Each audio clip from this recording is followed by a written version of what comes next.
Hello friends, welcome tasty vlogs. இன்றைக்கி நம்மளோட vlogல சூப்பரான சிம்பிளான ரெசிபி பாவக்காய் புளிக்குழம்பு எப்படி பண்ணுறதுன்னு பார்க்கலாம் வாங்க ஃப்ரெண்ட்ஸ். அதுக்கு முன்னாடி நம்ம சேனலில் ஃபர்ஸ்ட் டைம் இப்போ நீங்கள் பார்க்குறீங்கன்னா மறக்காமல் சப்ஸ்கிரைப் பண்ணிவிடுங்க.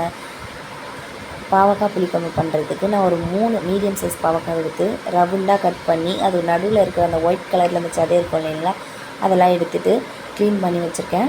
இப்போது நம்ம ஒரு கடாய் வச்சு கொஞ்சமாக ஒரு 4 ஸ்பூன் எண்ணெய் ஊற்றி அந்த அலசி வச்ச பாவக்காவை இந்த காஞ்ச எண்ணெயோடு போட்டு நல்லா ஃப்ரை பண்ணணும் ஃப்ரெண்ட்ஸ். எண்ணெய் கொஞ்சம் நல்லா சுருக்குன்னு காயிற மாதிரி பார்த்துக்கோங்க. அதே மாதிரி எண்ணெய் அதிகமாக ஊற்றக்கூடாது ஃப்ரெண்ட்ஸ். நம்ம உருளைக்கிழங்குலாம் ஃப்ரை பண்ணுவோம் இல்லையா, அந்த மாதிரி ஊற்றணும். ரொம்ப அதிகமாக ஊற்றினா ரொம்ப ஃப்ரை ஆன மாதிரி ஆகிடும், பொரிஞ்ச மாதிரி ஆகிடும். அது நமக்கு தேவை கிடையாது அந்த ஸ்டேஜ். அதே மாதிரி ரொம்ப கம்மியாக ஊற்றினாலும் தீஞ்சிரும். லைட்டாக சால்ட் போட்டு நல்லா ரோஸ்ட் பண்ணிக்கோங்க. ரோஸ்ட் எந்த அளவுக்குனா இந்த அளவுக்கு கோல்டு ப்ரௌனாக இருக்கணும். அதாவது பாவக்காய் வெந்த அளவுக்கும் இருக்கணும், ஃப்ரை ஆன அளவுக்கும் இருக்கணும். வெந்தா மாதிரி இருக்கணும், கொஞ்சம் ஃப்ரை ஆனாலும் அதுதான் கரெக்டான ஸ்டேஜ். அப்போ தான் கசக்காது. அதே மாதிரி அதே கடாயில் இன்னும் 2 ஸ்பூன் எண்ணெய் ஊற்றி வச்சுக்கோங்க. நம்ம வதக்கின பாவக்காவை தனியாக ஒரு தட்டில் எடுத்து வச்சுட்டு அதே கடாயில் இன்னும் 2 ஸ்பூன் எண்ணெய் ஊற்றிக்கோங்க.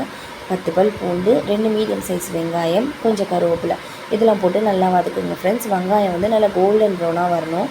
நிறைய பேருக்கு பாவக்காய்னாலே பிடிக்க மாட்டேங்குது, எனக்குமே பிடிக்காது. ஆனால் இந்த மெத்தடில் நீங்கள் செஞ்சு பாருங்கள், கண்டிப்பாக பிடிக்கும். ஏன் கசக்காது, ஏன் நல்லா சாப்பிடுவீங்கன்னு சொல்கிறதுக்கு லாஸ்ட்டாக ஒரு டிப்ஸ் இருக்குது, அதை பார்த்து தெரிஞ்சுக்கோங்க ஃப்ரெண்ட்ஸ். ஸ்கிப் பண்ணாமல் பாருங்கள் வீடியோவை. இந்த அளவுக்கு கோல்டன் ப்ரௌனாக வதங்கணும் ஃப்ரெண்ட்ஸ். நீங்கள் இப்படி செஞ்சிங்கன்னா சின்ன குழந்தைங்கள்லாம் சாப்பிடும்.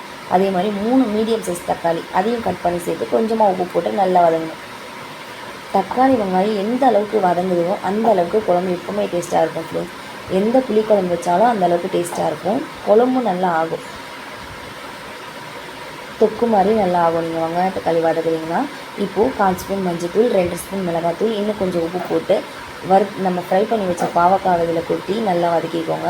இப்போ தேவையான அளவுக்கு நம்ம தண்ணி ஊற்றி, பாவக்காய் ஆல்ரெடி வெந்துடுச்சு, நம்ம அந்தளவுக்கு வேக வைக்கணும். தண்ணி மட்டும் சுண்டி நல்லா கொதித்து வரணும். மிளகாத்தூளோட பச்சை வாசனைலாம் போய் நல்லா கொதித்து வரணும்.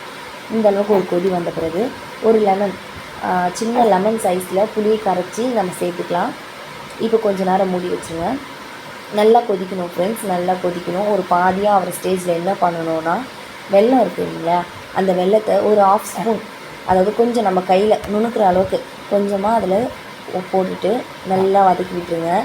இப்போ நல்லா சுண்டி வரும்போது கொத்தமல்லி போட்டு சர்வ் பண்ணுங்கள் ஃப்ரெண்ட்ஸ். உண்மையாகவே அந்த கசப்பெல்லாம் தெரியாது. ஏன்னா நம்ம பாவக்காய் ஃப்ரை பண்ணதுக்கும் வெல்லம் போட்டதுக்கும் கண்டிப்பாக கசப்பு தெரியாது. பாவக்காய் புளிக்குழம்பு ரெடி. Thank you friends. கண்டிப்பாக செஞ்சு பாருங்கள், மறக்காமல் கமெண்ட் பண்ணுங்கள்.